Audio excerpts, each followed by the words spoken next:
Sziasztok! Itt egy újabb Segment Kings interjús videó.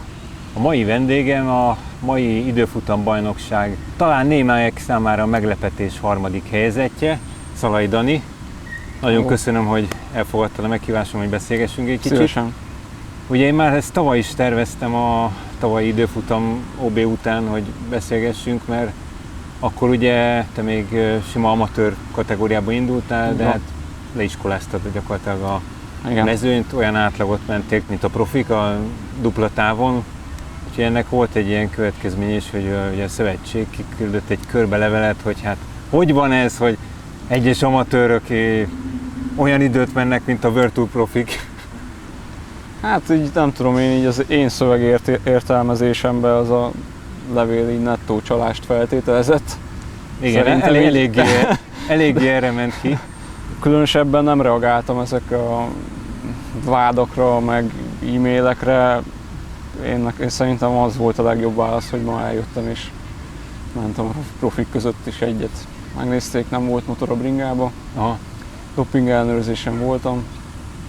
Jó, ugye első Peák Barna lett 50 feletti átlaggal. Igen. Hát én ezt meg is jósoltam egyébként, már úgy felépítésben egy kicsit hasonlók vagyunk, ahogy így láttam.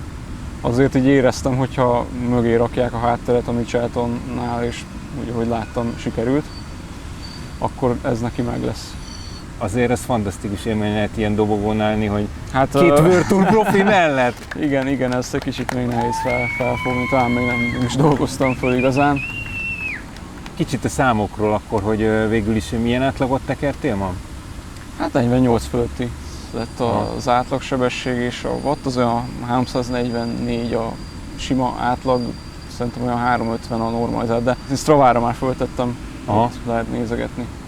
A tavalyi tempód egy picit gyorsabb volt, ugye? Picit gyorsabb több volt, is volt a watt. Több volt a watt nyilván. Hát jó, ez dupla táv? Igen, dupla távon ugye azért le kell venni egy kicsit, tehát azért SST-n, sweet spoton azért érdemes többet menni. És hát tulajdonképpen ez egy olyan verseny volt, hogy az első kör nagyjából sweet spot, illetve hát a visszafelé azért kicsit rá kellett tenni. És akkor onnan indult el igazán megint a verseny. Igen, a második körben. Az első fele az semmi, igaz? Tehát, hogy... Hát igen, ott dől el az második körön.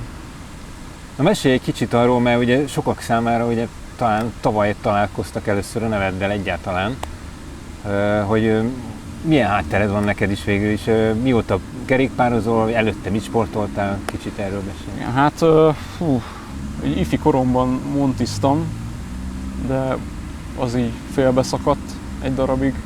Aztán így az egyetem éveim után vettem elő újból a bringát, és először triatlonozni kezdtem el.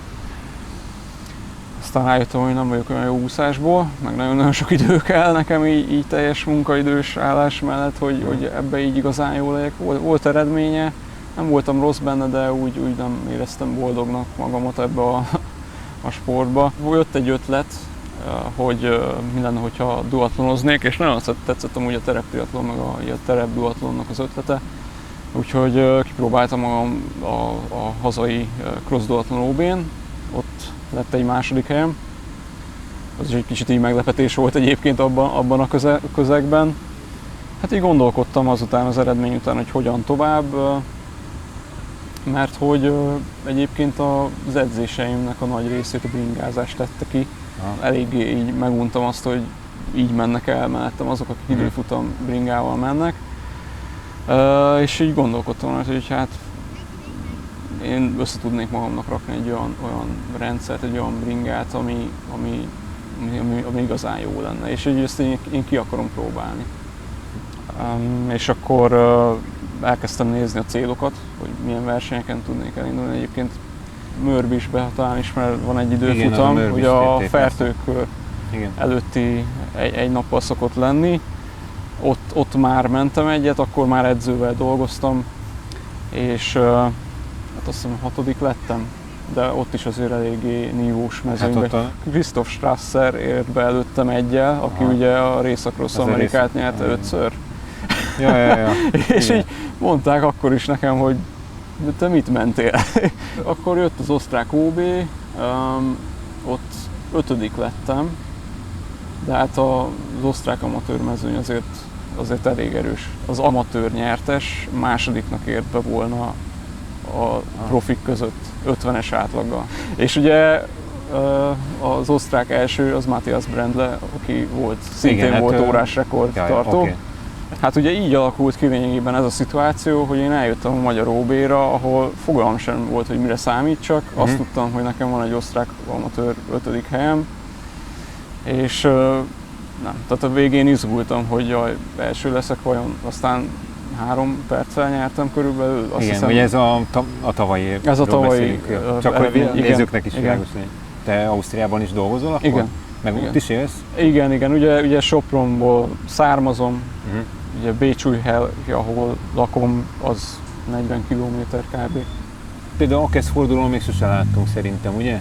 Tihany, tényleg? Ott Félsziget kupán voltam. Na hát most az érdekes, ez a mezőnyverseny karrierem, ez talán a legviccesebb az egész közül.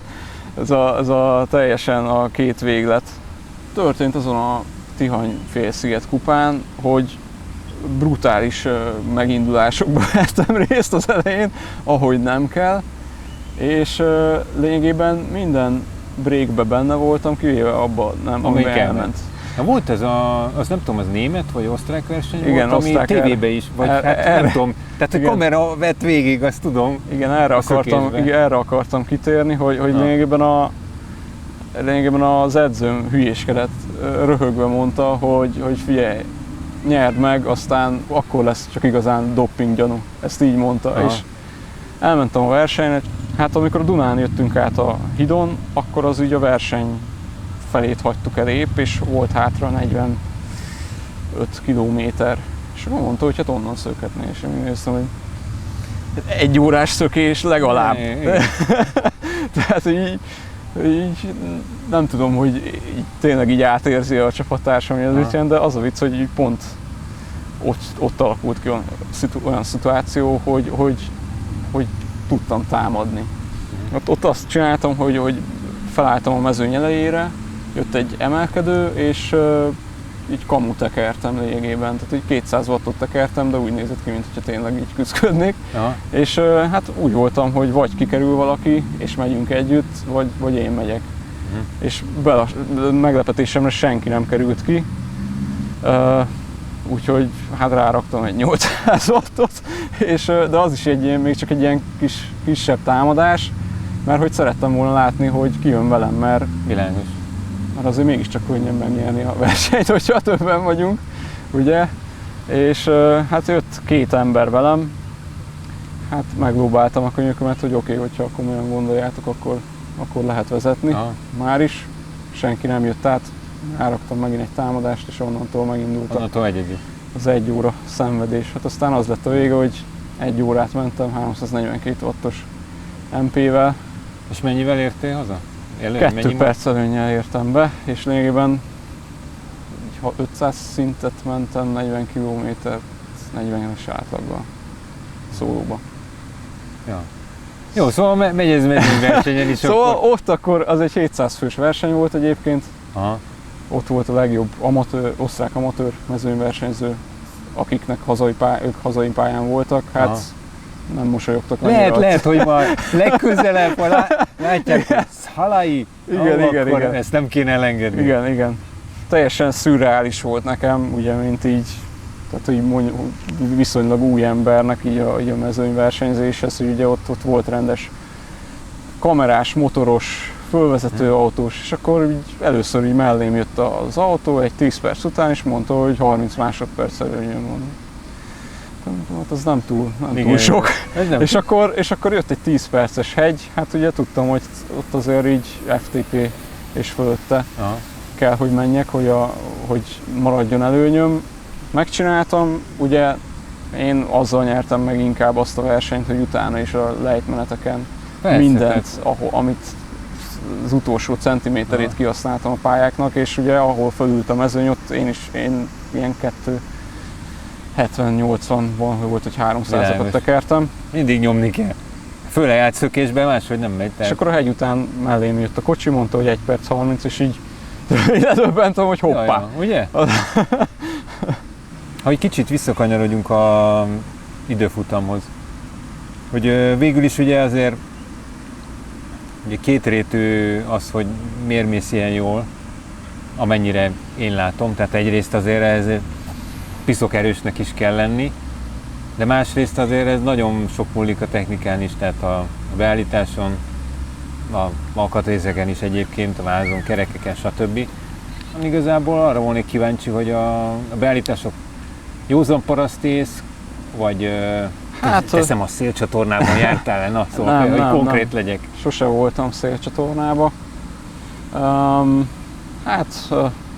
Azt érdemes tudni, hogy én a saját bringáimat építem. Az edző is segít, meg megnézi, de egyébként olyan sok szükség nem volt rá szerencsére, pedig nagyon ért hozzá. Ő egy angol, azért eléggé ismert név, George Fox egyébként, meg lehet nézni, hogy ő kicsoda. 10 mérföldes időfutamban így az all-time ranglistán így ott van, így a országútival. Ja. Cycling Weekly-n is fönn volt róla egy cikk, hogy így nem ismerős a neve, de hát az embertelen, amit mennek Angliában, mondjuk főleg azért, mert olyan pályákon mennek, hogy kétsávos, mi is ez, tehát kétsávos utakon, forgalom mellett. Igen. Előzik őket a kamionok, olyan 56-os átlagokat tudnak menni, mint igen, hát azért az elég sokat számít, hogy ott egy folyamatos. Igen. Szóval, hogy az átlag az kicsit hazudik, de attól függetlenül kegyetlen erősek ott. Igen, és ott akkor ugye az edzőm az hivatásos, hát így ő beállítással is foglalkozik. És elküldtem neki a pozíciómat, levideóztam minden onnan, oldalról, mindenhonnan, és mondta, hogy figyelj, ugyanolyan, mint az enyém. Hogy találtad egyébként őt? Ez egy érdekes. Ajánlotta valaki, vagy? Nem, igazából kutattam, mert először a bringám lett meg, hogy én milyen bringával szeretnék versenyezni. Ez egy Giant Trinity egyébként, és gondolkodtam, hogy lehetne ezt így, hogy mondjam, finomítani, hogy az edző még jobban passzoljon hozzám. A GTN-en, a Global Triathlon Network-ön és volt videó a Matt Bottrill-a. Így van, tudom. Ő is egy angol időfutam legenda, és eleinte hozzájuk kerültem, és azért választottam őket, mert Giant-en mennek. És lényegében ez is egy ilyen stratégiai húzás volt, hogy oké, akkor választom azokat, akik igazából egyből tudnak így a technika terén is olyan szinten segíteni, amilyet én így elvárnék. Kicsit arról, hogy mennyi időt tudsz edzéssel tölteni, tehát a heti edzésed mondjuk átlag mennyi? Hát az heti 10 és 15 óra között. És ezt jellemzően minden sima országúti, tehát kocskormányos, vagy pedig kifejezetten időfutam bicónos? Az OB előtt azért sok időfutamozás volt. Tehát sokszor voltam kint az időfutamringával. Hát ez igazából azért kell, hogy szokjam. Ezzel is támadtak tavaly az időfutam OB után, hogy hát ez nem hiszik el, mert hogy a profik is alig bírták ezt a hőséget, akkor nekem hogy hát az egyszerű válasz, hogy én kimentem a hőségbe edzeni. Tehát ez ilyen egyszerű. Tehát hogy igazából most is ez történt, hogy 2 héttel ezelőtt mentem egy 34 kilométeres tesztet 34 fokba, néha kell. Ja. Így most nominálisan egyébként neked mi volt a legszebb számod, ami eddig kijött FTP-re? Hát az a helyzet, hogy ez pont idén annyira jól indult a szezon, hogy mentem egy hegyen 20 perces tesztet, és 394 watt lett. Tehát ez a 20 percnek a... Ez 20 percnek az átlaga. És akkor te ez 77 kiló Igen. körül? Igen. Ez ingadozik egyébként a szezon során, vagy elég fixen? Igen, tehát azért így csúcsformában, amikor például Ausztriában nyertem a versenyt, akkor ilyen 76, és volt, hogy egy kicsit alatta voltam. 67-tel szerintem ennyi időfutamokon is jól lenne. Igen, az már szuper lenne, de hogy egyébként miért próbálok meg így fogyni, amikor egy teljesen sík időfutamra készülök, tehát teljesen fölösleges volt, lehettem volna akár 78 kg, és ugyanez lett volna az időeredményem. Hát ezen a pályán mondjuk, hogy emelkedő, az kifejezetten kellemes egyébként a fordító előtt szerintem, hogy nem kell fékezni. Hogy lelassul magától az ember. Ja, hát, mondjuk lehet, hogy te nem annyira lassulsz le. Én nem lassultam le, Jó, én ott ma is így eléggé erőteljesen 400 fölött tartottam. Jó. És fölmenjek. Jó, 41 volt a tetőn. Igen, hát mindenképpen persze, magamból indulok ilyen.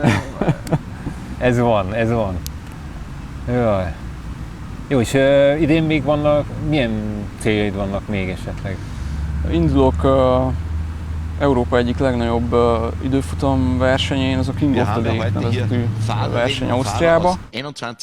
Ezek a képek egy hónappal az interjú után, szeptember 19-én készültek a versenyen. Ha megnézzük az eredménylistát, az első 7 versenyző kontinentális csapat versenyzője, mondhatni profik. Az 5. helyezett Zold pedig pár éve még a Trek Segafredo és a CCC színeiben versenyzett a World Tourban. De most visszaadnám a szót Daninak, légy szíves, mutasd be a bringádat. Sziasztok, itt a masina, amivel az időfutam OB-n harmadiknak sikerült begurulni. Ez egy 2019-es Giant Trinity, annak is a UCI legális verziója. A bringában headjet kerekek vannak, elől 9 cm peremmagasságú, hátul 25 millis, elől 23 millis Michelin Time Trial abroncsokkal van szerelve. Latex belsővel használom. A 23 millis abroncs nagyon szépen illeszkedik elől a felnire. SRAM Ready TEP váltás van a bringán, hátsó váltó van csak, tehát első váltó nincsen.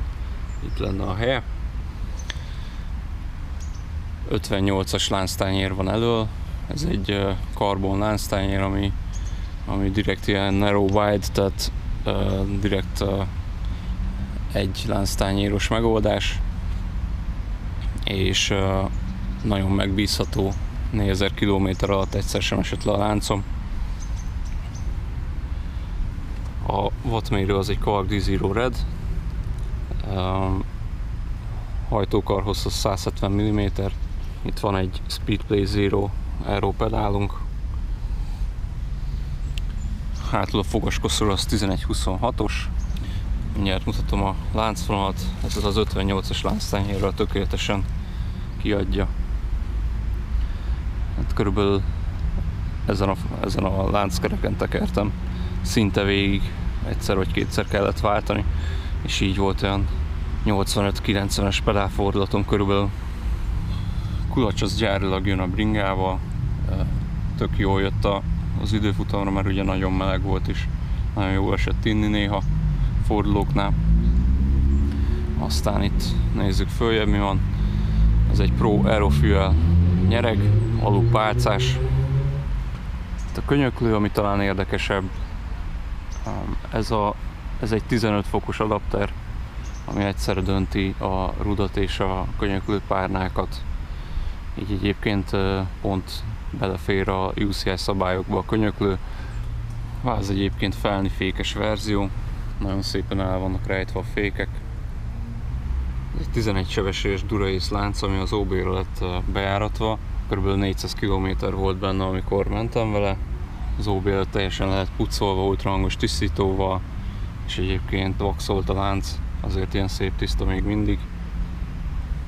Ami még érdekes lehet, az ezek a gyors zárak, ezek imbuszosak, tehát nincsen fülük.